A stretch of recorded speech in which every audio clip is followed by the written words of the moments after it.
Сәлем құрметті достар, бүгін сіздермен өте дәмді кез келген дастарханға қоюға арналған салаттың рецептісімен бөлісемін.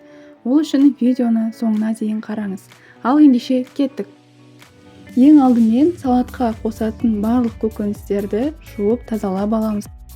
Қиярды 3 бірдей бөлікке бөліп, солонка етіп тураймыз.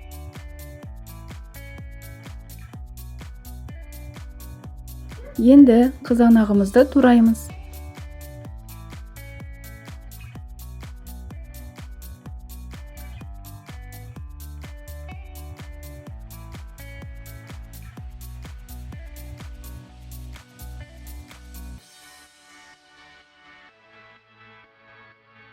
Мен бұл салатқа шұжықты таңдадым.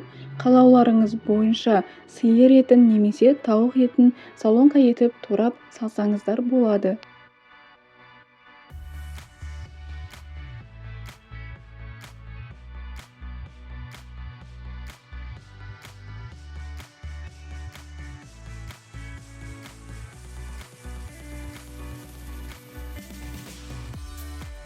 Одан соң суға піскен жұмыртқаны турап саламыз.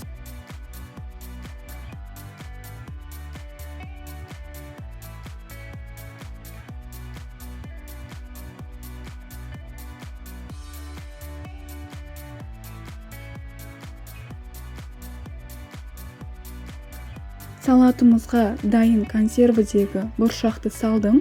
Одан соң 3 ас қасық майонез, дәміне қарай тұз салдым.